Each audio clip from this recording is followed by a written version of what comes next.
저희가 이제 다음 주까지 하늘가족 디딤돌이라는 제목으로 강의식으로 설교를 지금 나누게 될 겁니다. 이제 앞으로 우리 교회에 오는 사람들은 이제 이 과정을 거쳐갈 텐데, 그래서 우리가 어떤 교회를 소망하고 있고 또 하나님 우리를 어디로 인도하실지 같이 그 비전을 같이 좀 꿈을 공유하는 그런 시간들입니다. 여러분들이 먼저 함께 나누는 이야기들이 좀 여러분 마음에 좀 깊이 새겨졌으면 좋겠습니다. 이 천국의 이 비유는 네 가지 밭의 비유라는 제목으로도 많이 붙어 있지만 더 정확하게 그 제목을 잡자면은 이것은 씨 뿌리는 자의 비유라고 말을 해야 됩니다. 사실 여기에서 가장 중요한 키는 밭이 아니라 씨입니다. 씨가 중요합니다. 근데 이걸 예수님이 왜 말씀하셨냐? 11절에 나와요. 제자들이 이게 도대체 무슨 비유입니까? 이렇게 물어보거든요. 뭐에 대한 비유입니까? 잘 이해가 안 되네요. 그랬더니 11절에 예수님이 뭐라고 얘기하시냐면 한번 읽어볼까요? 예수께서 그들에게 대답하셨다. 너희에게는 하늘나라의 비밀을 아는 것을 허락해 주셨지만 다른 사람들에게는 그렇게 해주지 않으셨다. 이게 하나님 나라의 비밀에 대한 얘기라는 거죠. 그러니까 하나님 나라는 농부가 씨를 뿌리는 것과 같다는 거예요. 그러면 이 씨가 뭐예요? 이 씨가 무엇일까? 이 씨는요, 죽은 땅에 생명을 심는 하나님의 일이에요. 복음이에요. 생명의 복음이에요. 하나님이 이 땅 가운데 말씀으로 임하신 예수 그리스도, 그분이 바로 우리가 받아들이게 되는 그 씨죠. 왜 이 비유를 하셨냐면 하나님이 우리에게 주신 그 생명의 씨는 아주 강력하기 때문에 그래요. 엄청나게 그 생명의 씨는 힘이 있습니다. 생명력이 여러분 엄청난 거예요. 봄만 되면은 여러분 이 길거리에 막 그냥 날아다니는 솜뭉치 있죠. 그 뭐라고 그래요? 네, 민들레 홀씨죠. 민들레. 그렇게 살아보겠다고. 우린 그것 때문에 기침하고 막 재채기하고 막 하는데 이것들은 살아보겠다고 그냥 그렇게 퍼뜨려. 어마어마하게 퍼뜨려요. 그리고는 그게 떠다니면서 어디로 날아가서 거기에서 또 다시 꽃을 피우겠죠. 여러분 척박한 사막에는 그런 일이 없을까요? 사막에 무슨 제대로 된 꽃이나 뭐 식물이 자라겠어요, 그렇죠? 그런데 여러분 회전초라는 게 있더라고요. 들어보셨나요? 대굴대굴 굴러다니는 덤불들, 이 광야나 사막에 굴러다니는 덤불들 보셨어요? 얘네들은 원래 뿌리가 있는데 말라가지고 더 이상 물을 공급 못 받으면 자기가 뿌리를 끊고 이렇게 굴러다녀요. 바람에 대굴대굴 굴러다녀서 혹시라도 이제 물을 만나거나 또 수분을 얻을 수 있는 상황이 되면 또 뿌리를 내리고 거기서 또 자라다가 또 메말라 버리면 또 대굴대굴 굴러다녀요.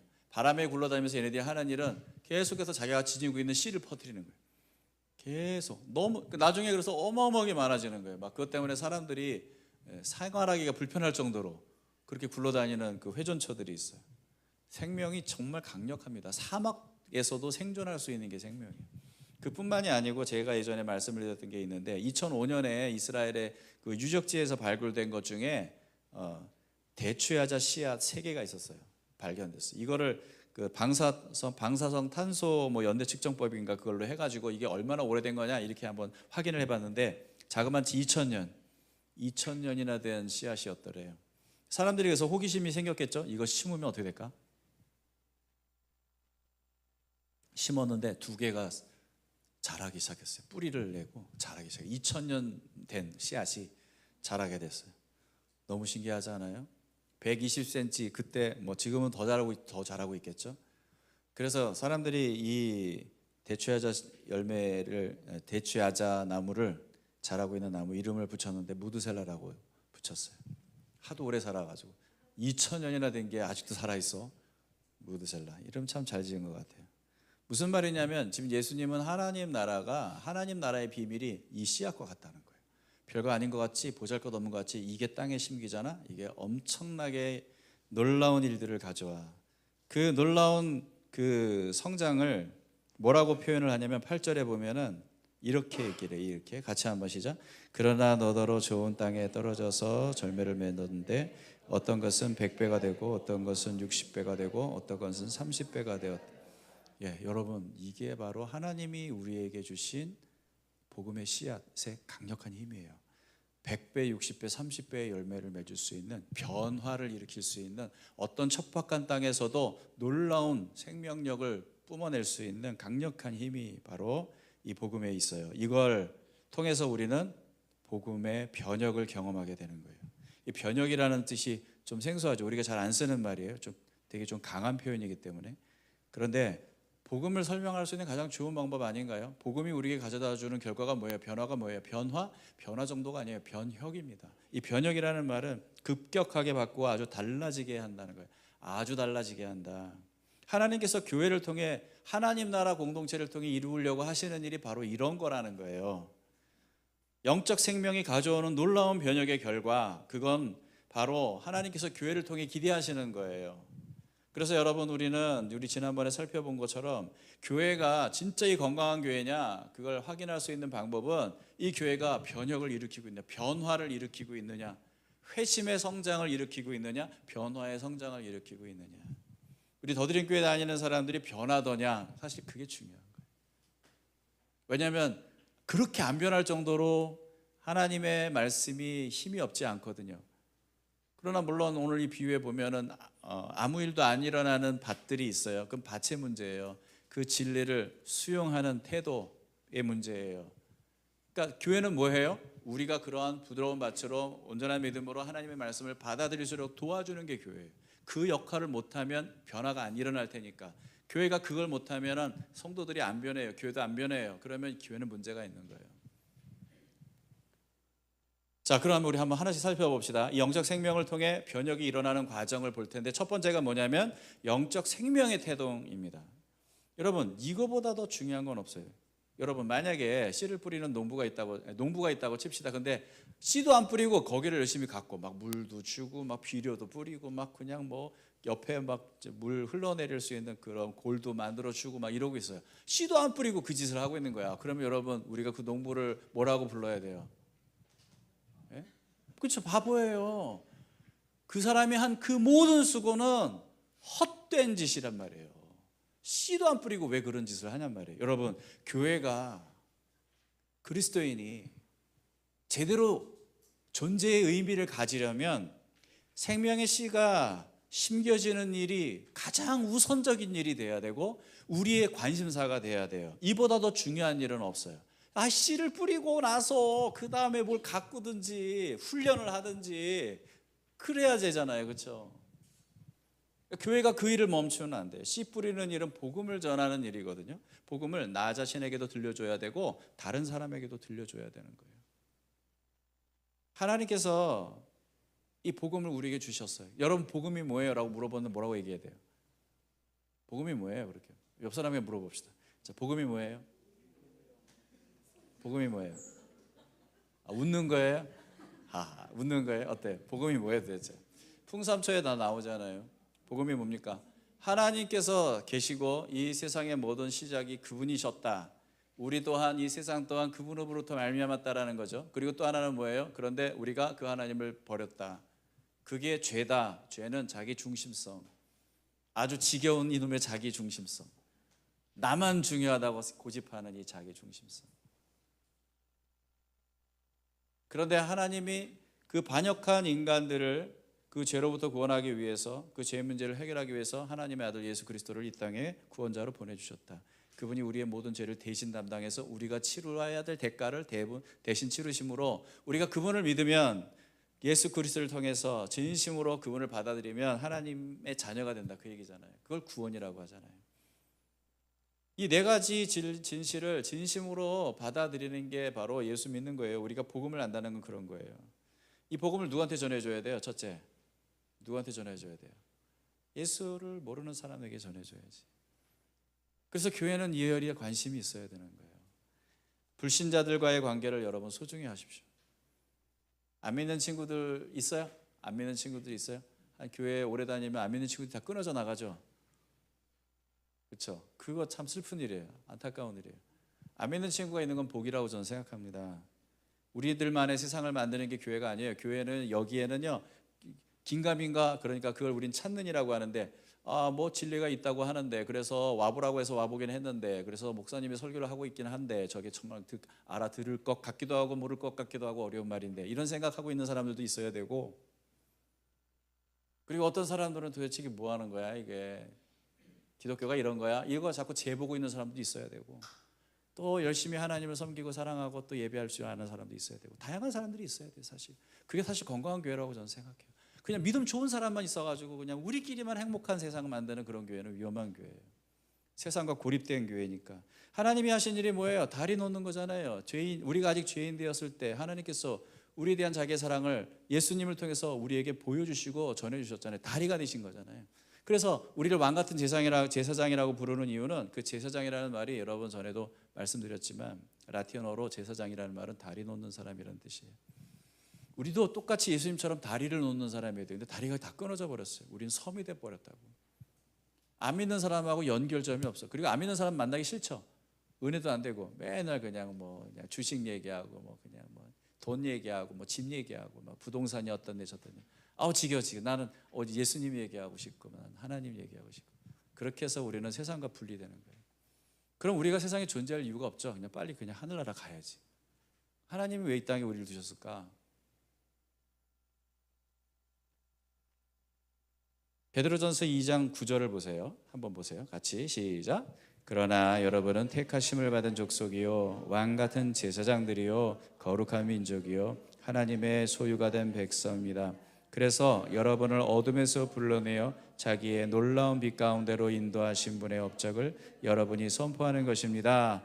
네, 여러분도 전에 어둠에 있었잖아요. 여러분도 전에는 하나님과 무관한 삶을 살았던 때가 있었잖아요. 그런데 그런 인간을 그런 존재를 하나님이 데려오신 거잖아요. 불러내신 거잖아요. 그 놀라운 은혜를 여러분들이 이 땅에 살면서 사람들에게 선포해달라고 얘기하시는 거예요. 그게 우리가 이 땅에 존재하는 이유예요.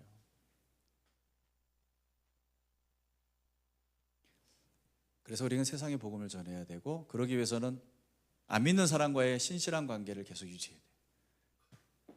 신뢰의 관계를 계속 이어나가야 돼요. 힘들지만 해야 돼요. 그 힘듦보다 더 큰 긍휼과 사랑을 달라고 하나님께 기도하세요. 그렇게 좋은 친구 만나서 우리 교회 와가지고 예수 믿게 된 우리 자매들도 있잖아요. 얼마나 감사해요. 뿐만 아니라 복음을 들어야 될 사람들은 교회 밖에만 있는 게 아니죠. 우리 안에도 있을 수 있어요. 여러분 복음을 믿으세요?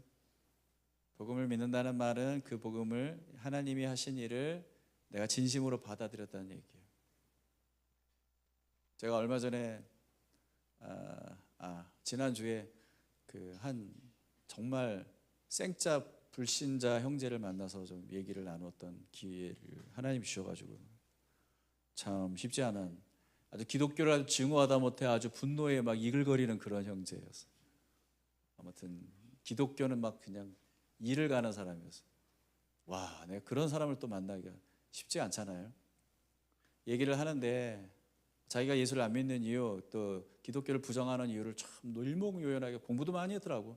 일목요연하게 참 과학적으로 철학적으로 사회학적으로 역사학적으로 얘기하는데 전 듣기만 했어요. 듣고 계속 물었어요. 그래서 너는 기독교를 증오하는 너는 행복해? 너가 생각하는 행복은 뭐야? 네가 추구하는 행복은 어디서 찾을 수 있어? 왜 못 찾아? 끊임없이 그것을 질문해요. 질문하다 보니까 얘가 되게 불쌍한 아이더라고. 기독교에 대한 상처가 있어요. 기독교인들에 대한 상처가 있어요. 아주 아픈 상처가 있어요. 그러니까 하나님도 싫어져 버리는 거예요. 기독교인들 때문에. 왜 그래요? 교회에서 기독교를, 복음을, 신앙을 잘못 가르쳤어요. 너무 이기주의적인 기독교인들을 양산해냈어요. 그 형제가 얘기한 게 기독교인들은 너무 자기중심적이고 기복주의적인 그 신앙이 너무 싫대. 자기만 잘 되고 막 그냥 하나님께 그냥 하나님이 복 주신다고 하고. 근데 그 너무 싫은 그 기독교인이 자기 엄마 아빠예요, 사실. 무슨 복을 줬냐고. 나에게 큰 상처만 주고 내게 아픔만 줬는데 뭐 하나님이 계시냐고. 내가 듣다가 나한테 그러냐고 그렇게 얘기하려다가 참고 계속 들어주기만 했어요. 내가 그래서 그래 맞아, 기독교인들이 그런 문제가 있었어. 우리가 잘못 가르쳤어. 미안해. 그렇게 얘기했어요. 그러나 하나님 그런 분 아니셔. 성경이 말하는 하나님 그런 분이 아니셔. 우리도 복음을 제대로 알아야 돼요. 머리로 하는 게 아는 게 아니에요. 그게 내 마음에 내 삶에 뿌리내려서 열매가 나올 만큼 그게 진짜여야 돼요. 내 삶의 동력이어야 돼요. 복음이. 그게 안 되니까 세상에 보여줄 열매가 없는 거예요. 열매가. 자기는 열매가 있다고, 자기는 구원받았다고, 자기는 행복하다고 얘기하는데 그럼 뭐하냐고. 세상 사람들이 날 보면서 전혀 우리가 믿는 신앙을 인정을 안 하는데 변화가 없으니까. 슬픈 일이에요 이거는. 우리도 그래서 서로를 돌아보면서 저 형제가 저 자매가 복음을 누리고 있나 그거를 좀 봐줘야 돼요. 야, 너 복음 모르지? 이렇게 말하면 안 되고 그건 상처받을 일이고. 뭐라고 그래야 돼요? 정말 복음을 누리지 못하고 있구나 그런 지체가 있으면 나랑 같이 풍삼추 한번 해볼래? 이렇게. 그렇게 한번 얘기하는 거예요. 야, 이거 교회에서 맨날 다시 놓기 하라는데 나 다시 놓기 할 사람이 없다. 이거 영업 비밀을 이렇게 미리 이렇게 얘기하면 안 되는데 너 같이 할래? 그렇게 해서 같이 하는 거예요. 그래서 가정교회도요, 모여서 우리 뭐 해요? 복음을 나눠야 돼요. 복음을. 예수 그리스도 씨앗을 풍성하게. 한 번 들은 복음이 영원한 복음이 아니에요. 자꾸 잊어버리니까 우리 삶 속에서 끊임없이 내가 뭘 갖고 있는지를 계속 얘기해 줘야 되는 거예요. 공동체가 존재하는 이유는 바로 거기에 있어요. 우리 더드림 교회 공동체, 가정교회 뭘 해야 되는 줄 아세요? 출생과 성장의 생명을 걸어야 돼요. 우리는 교제도 해야죠. 공동체 안에서 그리스도 안에 교제도 중요한데 출생과 성장 없는 교제가 무슨 소용이 있냐고. 우리는 출생을 추구해야 돼요. 한 영혼이 복음을 진심으로 받아들이고 거듭나서 하나님과의 올바른 관계 속에서 행복하게 살기를 우리는 기대하는 거예요. 그 출생을 우리는 소망해야 돼요. 그래서 가정교회도 그걸 끊임없이 독려해주고 그럴 수 있는 환경을 만들어주고 1대1을 하게 해주고, 그리고 또 우리가 서로 그러한 것에 관심을 가지면 우리가 서로 너 아는 사람 중에 아직 예수 못 믿는 누구 있는데 그 사람들 위해서 우리가 어떻게 기도해 줄까? 이런 것도 얘기할 수 있는 거예요. 나 내 친구, 나 우리 엄마, 내 형제 지금 예수 안 믿고 이 친구들을 구원하고 싶은데 어떻게 하면 좋지? 우리 먼저 기도하자. 같이 기도하는 거예요. 그리고 언제 하면 우리 저기 작은 파티 하나 한번 할 때 우리 초대하자. 그래서 그 사람들도 엄청나게 기독교에 대한 교회에 대한 편견과 오해를 갖고 있거든요. 그러니까 그런 오해들이 깨질 수 있는 공간에 이 사람들을 초대하는 게 필요해요. 그게 가정교회가 해야 할 일이고, 그러려면은 여러분 초대했는데 와가지고 우리끼리 싸우고 있으면 안 되잖아. 그러니까 우리끼리 복음을 누리고 정말 이렇게 예수님을 믿는 사람들이 있구나라는 걸 보여줄 수 있을 만큼 우리가 영적인 성장을 추구하는 그런 공동체를 만들어야 된다는 거죠. 그러려면 뭐가 필요해요? 영적인 생명, 복음을 통해서 우리가 영적 생명을 가지고 있어야 돼요. 그게 중요해요. 첫 번째. 그리고 그 다음에 두 번째는 뭐냐면 그 영적 생명이 성장시키는 단계. 그 영적 생명을 성장시키는 단계로 우리는 나가야 돼요. 이게 너무 중요해요. 여러분, 농부가 하는 일이 뭘까요? 씨를 뿌리고 난 다음에 농부가 뭐 할까요? 농부가 돼봤어야 알지. 나도 몰라요. 그래서 막 엄청 찾아봤어. 농부가 도대체 뭐 하는 사람인가? 씨를 뿌리고 그 다음에 뭐 하는 줄 아세요? 물을 줘요. 물을 줘야지. 당연히 물 줘야지. 물 안 주면은 못 자라거든. 이거는 생장의 절대 요소예요. 물. 그 다음에 뭐 해야 돼요? 그 다음에 잡초 제거하고, 그 다음에 해충 방제하고, 그러니까 성장의 방해 요소를 제거한다는 거예요. 그 다음에 가지를 쳐주고, 그 다음에 비료도 주고, 그 다음에 토양 관리를 하더라고요. 이게 농부가 하는 일이야. 그런데 이게 교회가 하는 일과 똑같아. 우리가 해야 될 일과 똑같아. 물을 줘야 되죠. 말씀과 복음에 끊임없이 노출시켜서 이 사람 마르지 않아야 돼요. 한 주만 세상에 정신없이 살다 보면 빼짝 말라갖고 그냥 물기 하나도 없는, 은혜의 그 수분이 전혀 하나도 없는 그런 진짜 거의 항상한 미라 같은 모습으로 오잖아요. 여기서 예배 좀 드려야 하나님의 은혜로 적셔지고 다시 내 안에 영적 생명이 살아나는 것 같은 느낌이 들잖아요. 이 좀 살아날까 하다가 또 세상에 나가서 또 정신없이 그 메마른 땅을 달리다가 우린 그런 상황이잖아요. 그러니까 우리는 공동체를 통해서 수시로 이 복음에 노출될 수 있는 환경을 가져야 돼요. 물을 줘야 되고, 그 다음에 잡초 제거, 그 다음에 해충 방제. 여러분 안에 성장을 저해하는 요소들이 있어요. 돌짝밭과 가시덤불밭처럼 그것들이 뭔지를 서로가 같이 나눔을 통해서 알게 된단 말이에요. 나 신앙생활하는데 이게 참 어려워. 이런 문제를 있었는데 나 이런 문제를 갖고 지금 씨름 중이야. 그래, 나도 똑같아. 그런 문제 갖고 한 몇 년을 씨름했던 것 같아. 근데 나 이렇게 해서 극복했는데 하나님 이렇게 은혜해 주셔서 내가 이제는 이걸 좀 더 감당할 만하더라. 이런 이야기들이 나눌 때 거기서 우리는 저렇게 해서 영적인 성장의 방해 요소들을 찾아내게 되는 거고, 그게 내 신앙의 큰 걸림돌이 될 수 있는 거구나라는 것을 알 수 있는 거고, 그것을 극복할 수 있는 그런 방법도 신앙 안에서 배울 수 있는 거고, 그게 바로 가정교회 해줄 수 있는 거예요. 그 다음에 가지치기. 더 건강하게 성장하려면 본질에 집중해야 되거든. 우리가 정말 쳐내야 될 가지들이 있는데 그게 뭐냐면 기복신앙과 율법주의예요. 아무튼 제가 평생 죽을 때까지 목사직 내려올 때까지 싸워야 될 싸움이 바로 이 두 가지에 대한 싸움. 한국 교회는 너무 이게 물들어 있어요. 젖어 있어요. 기복신앙, 그 다음에 율법주의. 이제 그게 뭔 말인지 여러분 다 아시죠? 더 설명 안 해도 아주 무시무시한 거예요. 여러분 그거 다 나는 이제 무관하다. 이제 여기서 하도 많이 내가 들었기 때문에 난 이제 거기서 자유하다. 그렇게 생각하지 아니에요. 그 뿌리들이 남아 있어요. 언제 좀만 방심하면은 또 쑥 올라온다고. 그런 것들을 쳐내야 돼요. 가지치기 해야 되고 비료줘야 돼요. 다양하게 하나님 나라에 집중하고 복음에 첨착하는 그런 그 신앙생활을 하기 위해서는 우리가 다양한 주제의 가르침들이 필요해요. 영양분이 공급이 돼야 돼요. 그 다음에 토양 관리를 해야 돼. 건강한 공동체를 지금 우리가 하려고 하는 거야. 건강한 공동체 환경을 조성해서 그 안에서 사람들이 잘 성장할 수 있는 공동체 환경을 만들어내려고 하는 거예요 지금. 주일에 한번 만나는 것도 너무 좋은데 사실 주중에 제가 그때 오셨던 그 서지성 목사님하고 얘기하는데 그 여러 가지 신조어들이 있더라고요. 그 교회는 그 중에 슬세권이라는 말이 있어요. 슬세권. 목세권이라는 말이 있어요. 거기는 이제 빌더를 목자라고 하는데 목세권, 목자 중심으로 모여. 거기는 이제 그래서 전세 사는 분들이 다 이렇게 한 수년 지나면은 목자들가 있는 지역으로 다 모여서 이렇게 같이 이렇게 마을을 형성한다고 하더라고요. 그런 목세권인데 슬세권은 뭐야? 내가 이것 때 가정교회에서 물어봤더니 아는 사람이 아무도 없었어요. 자, 어려운 질문, 재밌는 퀴즈. 슬세권이 뭘까요? 역세권은 아시죠?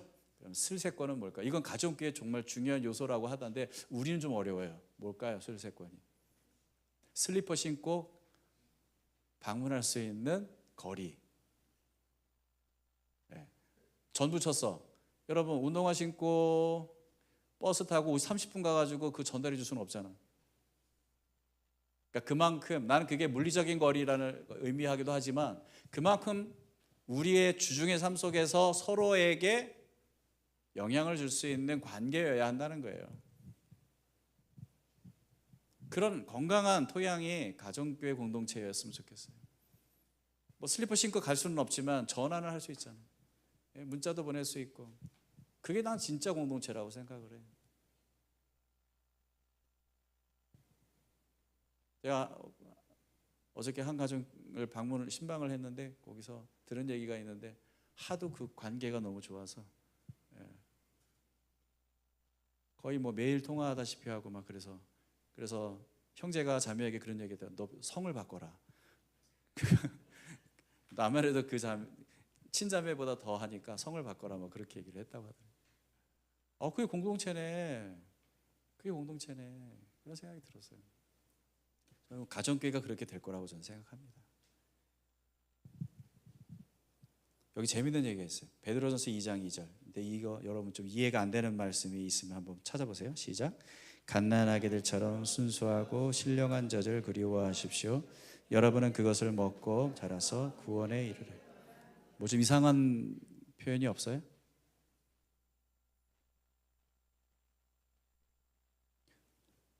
자라서 구원에 이르러야 한다고? 이건 그리스도인들에게 쓰여지는 편지일 텐데 가만히 있어봐. 나는 구원 받은 것 같은데 왜 구원에 이르러야 한다고 얘기하지? 그런 생각이 들잖아요. 뭐 복잡한 얘기 할 거 없이 여러분, 구원을 얻은 것과 누리는 것은 차이가 있어요. 구원을 얻었죠. 근데 그것을 누리는 건 차이가 있어요. 얻었는데 못 누리는 경우도 있어요. 예를 들면 우리 병진 형제가 돈을 엄청나게 많이 벌어서 서혜아에게 자동차를 선물해 준다고 합시다.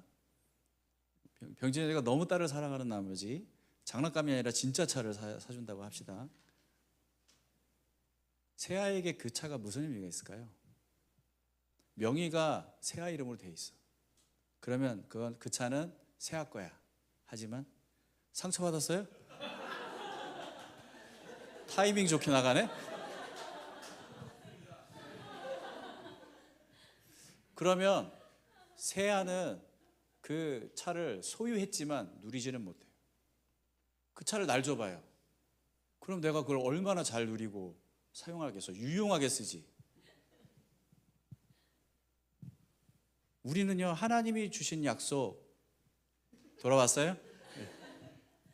하나님이 우리에게 주신 축복, 이미 우리가 갖고 있는 놀라운 축복들이 있어요. 근데 문제는 뭔지 아세요? 소유는 했지만 누리지 못하는 게 너무 많아요. 너무 많아요. 그래서 성경을 읽다 보면 와, 이해는 되는데 내가 못 누리고 있네라고 보여지는 것들이 많이 있을 거예요. 왜 그래요? 우리가 성장하지 못했기 때문에 그래요. 교회가 해야 할 일은요, 하나님 나라 복음이 제대로 성도들에게 전해지도록 하는 일과 그걸 성도들이 누릴 만큼 성장시켜 주는 일이에요. 이 두 가지를 해야 돼요. 성장과 하나님이 주신 것을 누리게 하는 것은 성장과 밀접한 관계가 있어요. 그래서 영적인 아이가 영적인 청년이 되고 영적인 청년이 영적인 부모가 되는 거예요. 지난번에 우리 나눴죠. 여러분 어디쯤 가 있다고 그랬어요? 어디쯤 있어요? 영적 아이예요? 영적 청년이에요? 영적 부모예요? 영적 청년이라고 하면 뭐 시킬까 봐 영적 아이에서 청년 될랑말랑 하는 요 지점이라고 얘기하는 사람들이 많다고 하더라고요. 영적 청년이야. 그럼 너 청년이야? 그러면 너 이거 해 저거 해 그럴까 봐. 우리 그런 교회 아니잖아요. 청년에도 검증하고 과연 자기가 그렇게 얘기하지만 딴 사람들은 뭐라고 얘기하나 들어보기도 하고. 중요한 거는 이 여정이 계속 우리 안에서 이 사이클이 일어나고 있냐는 거지. 분명히 제가 2년 전에는 영적 아이 같았는데 오늘 보니까 청년이야. 뛰어다녀. 뭔가 하나님 위해서 뭔가 하려고 해. 제가 얼마 전까지는 그렇게 청년인데 지금은 한 영혼을 이렇게 가슴에 품고 있어. 막 그 아이 그 영혼의 막 신앙을 걱정하고 있어. 야, 빌더가 되겠는데?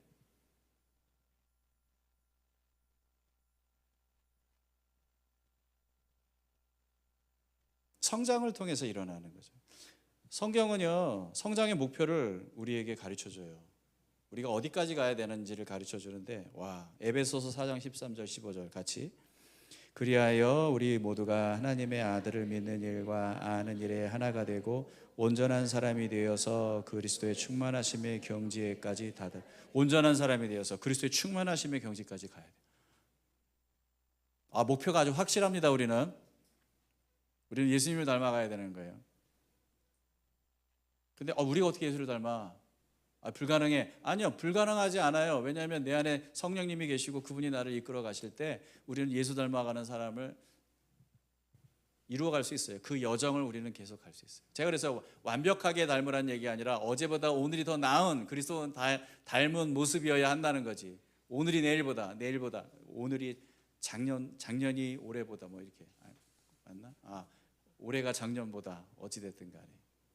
자, 그 다음에 14절을 보면 뭐라고 되냐면 우린 더 이상 어린아이로 있어서는 안 된대요. 어린아이로 있을 수 있다는 거야. 자라지 않고. 근데 어린아이로 있으면 어떤 문제가 생겨요? 한번 읽어볼까요? 우리는 인간의 속임수나 간교한 술수에 빠져서 온갖 교훈의 풍조에 흔들리거나 이리저리 밀려다니지 말아야 합니다. 어린아이들은 이렇게 밀려다녀요. 좌충우돌하고 앉았다 일어났다 하고 업다운이 심하고 영적 조울증이 너무 심해. 조금만 문제가 생기면 푹 꺼져버리고 조금만 좀 기분이 좋으면 하나님 이러고. 아직 어려서 그러진 하지만 그 성장을 하면은 기복이 줄어든다고요. 되게 안정감이 있어 보인다고요. 어떤 상황 속에서 흔들리지 않는 그런 성숙한 모습을 갖게 된다는 거예요. 우리 모두가 다 그런 성장의 여정 속에 있어요. 정도의 차이가 조금 있을 뿐이지. 15절에 보면 뭐라고 되어 있어요? 우리는 사랑으로 진리를 말하고 살면서 모든 면에서 자라나서 머리가 되시는 그리스도에게까지 다 달아요. 이거 여러분, 이 말씀 되게 귀한 말씀이에요. 한번 보세요. 이게 그리스도인의 삶을, 가장 균형 잡힌 그리스도인의 삶을 보여주는 아주 멋있는 말인데, 보세요. 사랑으로 진리를 말하고 살는데요.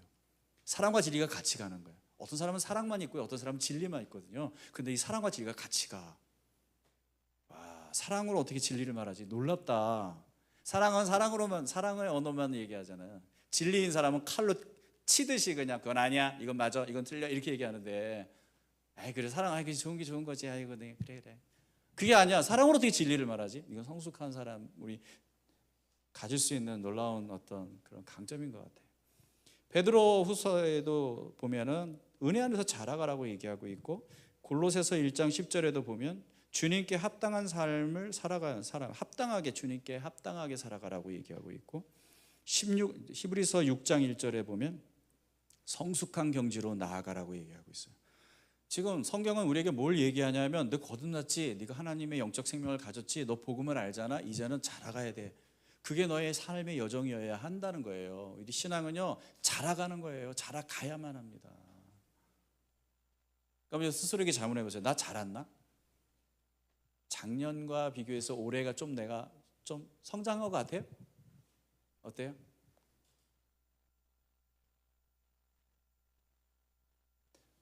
일부 예배 때 고개 끄덕이는 분들이 좀 있던데, 겸손한 거예요? 아니면, 근데 또 이런 경우도 있어요. 아내는 막 이러고 있는데 옆에서 남편 그런 경우도 있어요. 그건 한번 좀 점검이 필요하긴 하겠죠. 성장을 여러분 얼마나 중요하게 생각해야 되는지 아세요? 성장에 관한 두 가지 이해가 있어야 돼요. 첫째는 성장하지 않는 문제는 되게 심각한 문제예요. 여러분, 이걸 그냥 간과하면 안 돼요. 여러분이 성장하고 있지 않잖아요. 내가 성장 안 하고 있는 것 같은데라는 생각이 들잖아요. 여러분 되게 심각하게 생각해야 돼요. 성장하지 않는 경우는 둘 중에 하나예요. 생명이 없든지 아니면 병들었든지.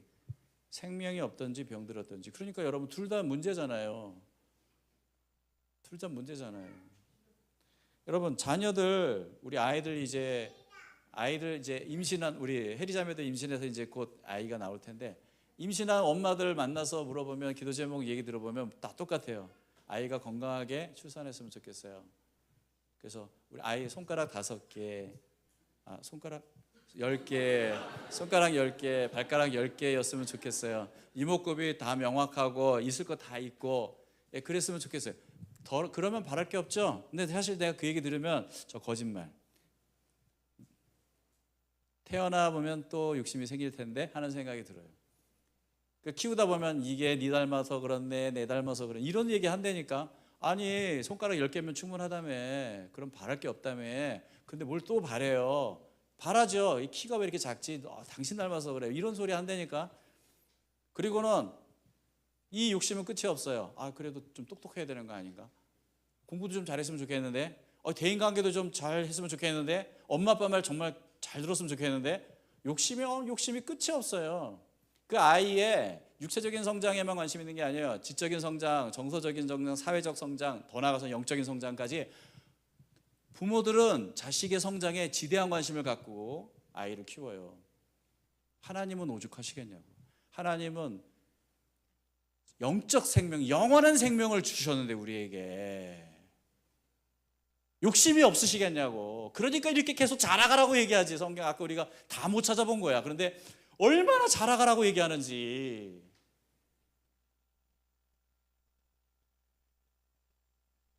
그러니까 여러분, 성장하지 않는 것에 대해서 여러분 심각하게 생각하셔야 돼요.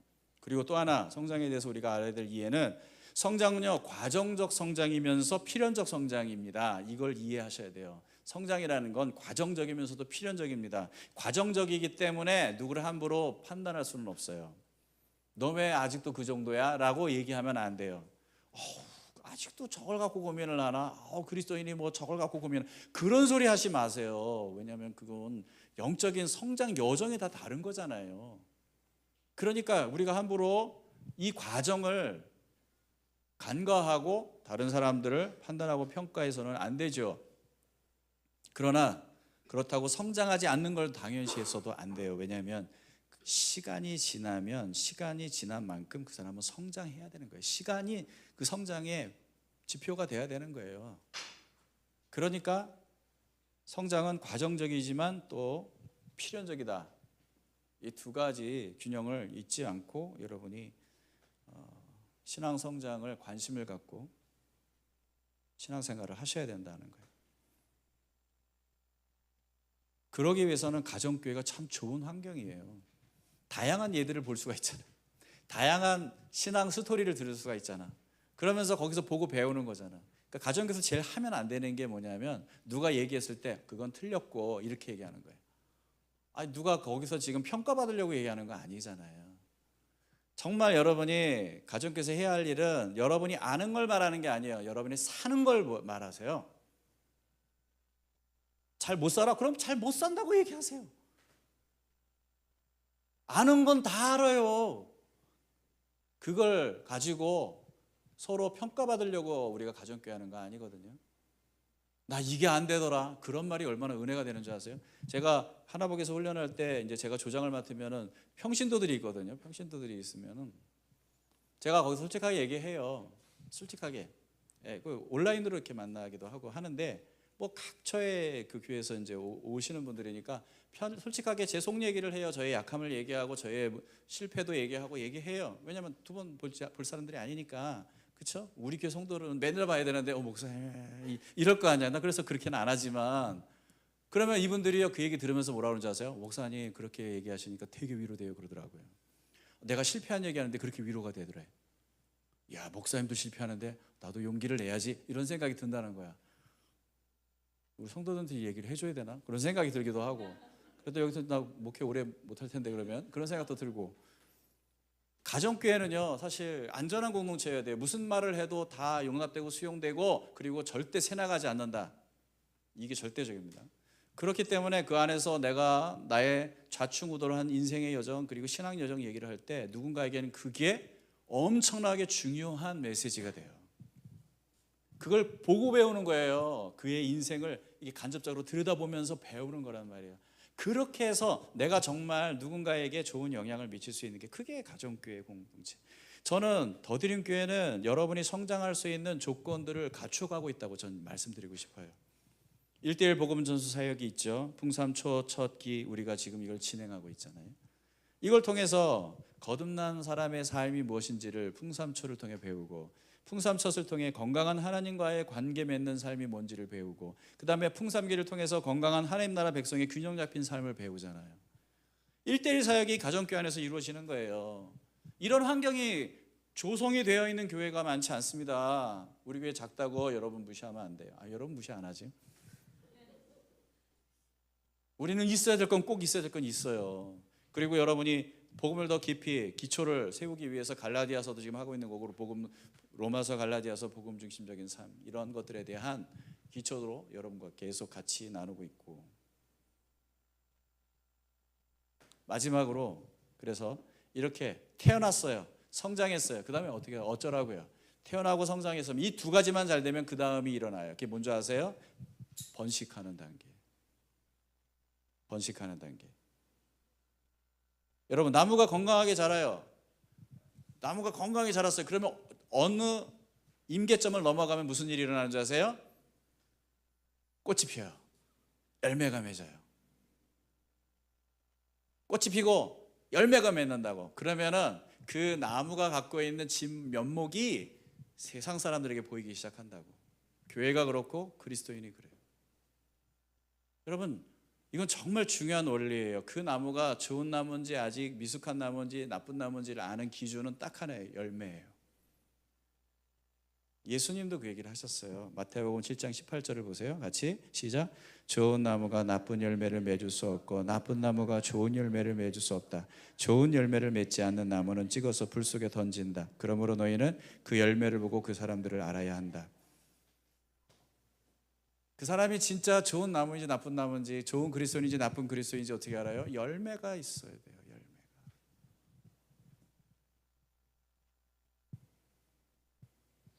나 믿음 좋은데 열매는, 나 사랑 많은데 열매는,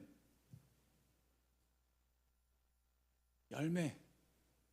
어떻게 열매와 믿음과 행동이 어떻게 이게 분리가 되냐고. 삶과 신앙이 어떻게 분리가 되냐고. 말이 안 된다고. 우리는 이상한 이원론적인 신앙을 갖고 있는데 이거 깨버려야 돼요. 깨트려 버려야 돼요. 예수님이 하신 말씀 그대로 여러분 받아들이세요. 열매는요, 내가 만드는 그런 있는 척 한다고 만들어지는 게 아니에요. 시간 지나면 다 들통나요. 이거 진짜예요, 가짜예요? 가짜. 언제 하셨어요? 네? 오래되셨어요? 네. 신앙 여기 오래 계셨던 분들은 다 알고. 이것도 가짜예요. 왠지 아세요? 변함이 없어요. 새싹 하나 안 나오고 열매도 안 나와요. 가짜예요. 가짜예요. 가짜. 가짜는 절대 열매를 맺을 수 없어요. 그리고 가짜인데 열매 있는 척해도 오래 가면 다 들통나요. 먹을 수가 없거든. 향도 안 나고. 좋은 그리스도인의 열매는 뭘까요? 복음을 전수하는 거예요. 내가 갖고 있는 이 복음이 다른 사람에게 전해지면 그 사람 진짜 좋은 그리스도인이에요. 열매를 맺는 거예요. 열매를 왜 맺는 줄 아세요? 그 열매 속에 씨가 있잖아요. 그 씨가 땅에 떨어지면 그곳에서 또 같은 생명이 시작되거든요. 그게 바로 번식이에요. 생명이 갖고 있는 본능이라고요. 건강한 생명은 반드시 번식하게 돼 있다고. 그렇다고 여러분이 꼭 1대1 이급일을 해야 된다 그런 얘기는 아니에요. 하지만 여러분이 그걸 하든 안 하든 누군가에게 본이 되는 영향력 있는 영향을 미치는 그러한 사람이 된다면, 그런 사람이 된다면 여러분은 좋은 그리스도인으로서 살아가고 있는 거예요. 여러분 때문에 누군가에게 좋은 영향을 미치고 있다면. 전 그런 얘기 들었어요. 와, 저는 우리 교회 그분처럼 신앙생활을 했으면 좋겠어요. 이런 말을 누가 어떻게 들었어요. 와, 여러분 그거 정말 멋있는 얘기 아니에요? 그분처럼만 신앙생활 했으면 좋겠어요. 그 집사님은 너무 사랑이 많으신데 나도 그런 사랑을 좀 갖고 살았으면 좋겠어요. 와, 진짜 멋있잖아요. 전수가 일어난 거예요. 직접 1대1을 했든 안 했든 전수가 일어난 거라고. 누군가 나를 보고 있는 거지. 근데 그게 정말 잘 이루어질 수 있는 게 가정교회지. 근데 저는 이왕이면 그런 사람들이 입금이 했으면 좋겠고 그런 사람이 빌드했으면 좋겠어요. 선한 영향을 미치는 사람들, 열매가 있어서 많은 사람들에게 귀감이 될 수 있는 그런 사람들이. 물론 나는 그런 제목이 아니에요. 난 그렇게 못 살아요. 그렇게 얘기하지. 그래요. 내가 그런 사람이 어디 있어? 누구나 다 그래요. 왜냐면 우리는 한참 자라가야 되니까, 계속 자라니까. 근데 저는 그런 복음 전수가 자연스럽게 일어나고 있는 사람들이 교회의 중심으로 들어와야 되고 그 사람들이 리더가 돼야 된다고 생각해요. 저는 그러지 못해서 실패한 교회들을 너무 많이 봤고 제가 담임 목회를 하는 현장 속에서도 봤어요. 예전에.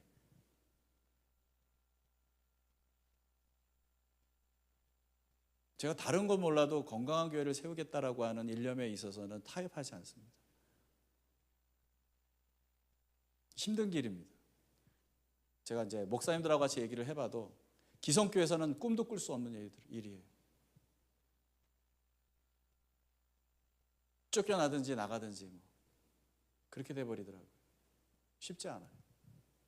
제가 이걸 그래서 포기하지 않는 거예요. 갈 때까지 한번 가보자. 그래서 정말 하나님 원하는 교회가 세워지면 참 좋겠다 하는 바람이죠. 이런 영적 번식을 성경이 얼마나 중요하게 얘기하고 있는지 아세요? 예수님도 얘기하셨어요. 마태복음 28장 19절에서 20절을 보세요. 같이 한번 시작. 그러므로 너희는 가서 모든 민족을 제자로 삼아서 아버지와 아들과 성령의 이름으로 세례를 주고 내가 너희에게 명령한 모든 것을 그들에게 가르쳐 지키게 하여라. 보아라, 내가 세상 끝날까지 항상 너희와 함께 있을 것이다. 아멘. 여기서 핵심은 제자로 삼는 거예요. 제자 삼는 거. 제자 삼기 위해서 가는 거고, 제자 삼기 위해서 세례 주는 거고, 제자 삼기 위해서 지키게 하여 하는 거예요. 이게 다 제자 삼는 일이에요. 그러니까 예수님은 제자 삼으래요. 제자는 뭐 목사님만 삼는 건가요? 왜 우리 보고 삼으라고 그래? 목사님이 하실 일을 제자 올리면 목사님이 하셔야지. 아니에요. 예수님은 목사가 제자 삼으란 말 안 했어요. 너희는 하나님, 예수님을 따르는 모든 이들을 얘기하는 거예요. 디모데후서 2장 1절에 보면 사도 바울의 경우도 디모데에게 부탁하는 이 말 속에 4대가 영적인 4세대의 그 성장이 이어져, 복음 전수가 이어져 가고 있는 걸 보게 됩니다. 그렇죠? 1절에 그러므로 내 아들이요. 내는 누구야? 바울이지. 아들은 누구야? 디모데지. 그다음에 그대가 많은 증인들을 통하여 나에게 들은 것을 믿음직한 사람들에게 전수하십시오. 전수하십시오. 여기 나오죠. 3세대죠. 3세대. 그럼 그 사람들이 다른 사람들을 또한 가르칠 수 있을 겁니다. 4세대지. 이게 교회예요. 이게 그리스도인의 삶, 라이프 스타일이라고. 여러분 나중에 돌아가실 날이 올 거 아니에요. 돌아가실 때 여러분 주변에 여러분 임종을 지켜보려고 여러분 곁에 온 사람들이 여러분이 낳은 1세대, 2세대, 3세대, 4세대의 사람들이었으면 좋겠어요. 얼마나 좋아요. 여러분 사람 남기고 가요. 사람 남기고 가자고요. 그거보다 더 귀한 일이 어디 있어? 아유, 내 인생 헛살기는 사람 남기면은 그건 남기는 인생이지. 그보다도 귀한 게 어디 있어? 예수님도 사람 남기고 가셨는데 12제자 남겨놓고 가셨잖아요. 말씀을 마무리하겠습니다. 우리가 이렇게 성장하고 또 남을 성장시키는 이 여정을 열심히 걸어가면 어떤 일이 일어날까요? 여러분, 사과 먹고 씨 빼서 땅에 심으면 거기서 만약에 잘해서 사과가 묘목이 생기고 그 다음에 개가 나중에 커서 나무가 된다고 합시다. 얼마나 걸릴까요? 그 씨가 나무가 되기까지 얼마나 걸릴까? 10에서 15년 걸린대요.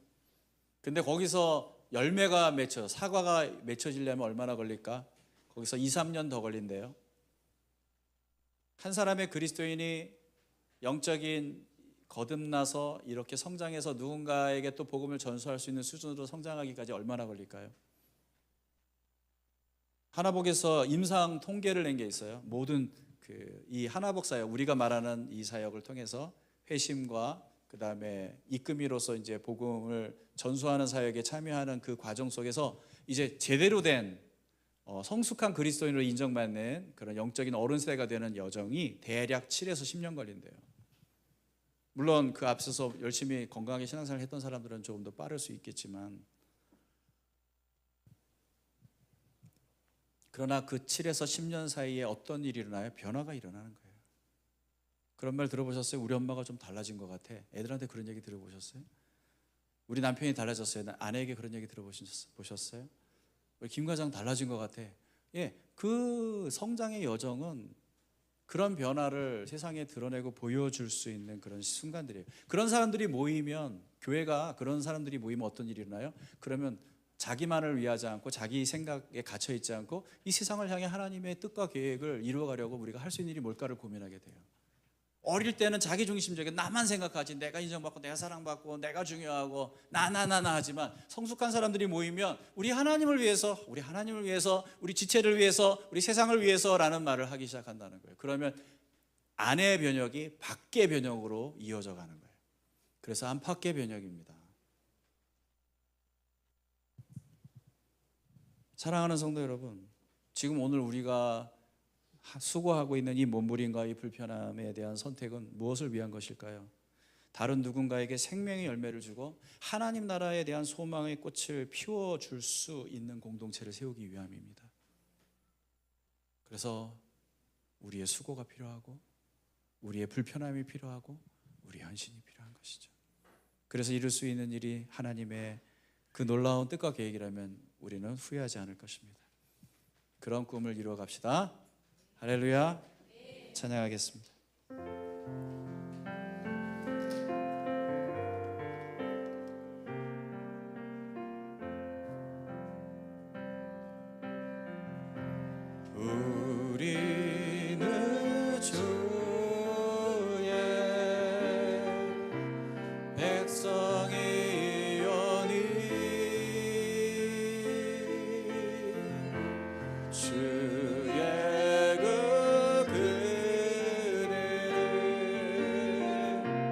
선포합니다.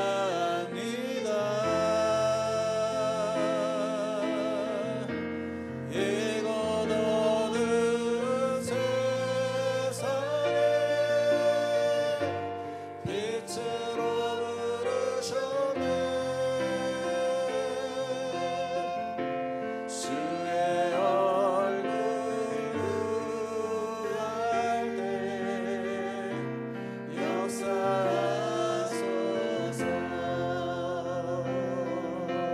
교회를 세우시고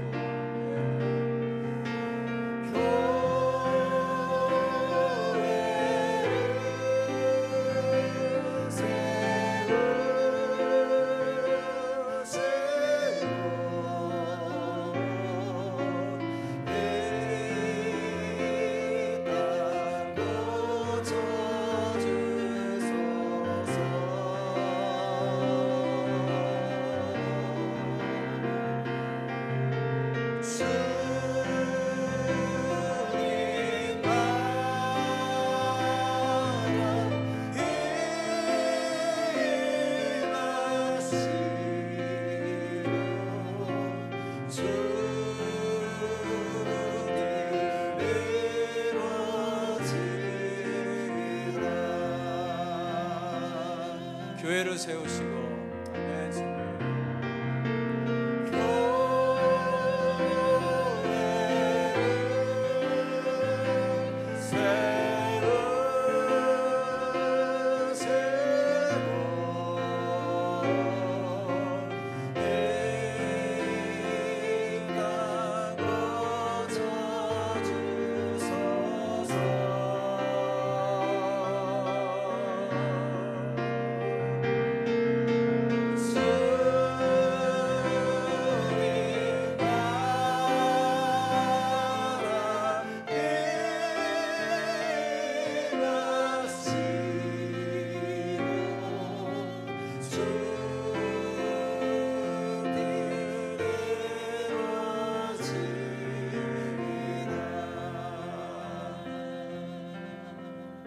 하나님 아들께서 생명을 주셔서 우리에게 영원한 생명의 씨앗을 품게 해주신 겁니다.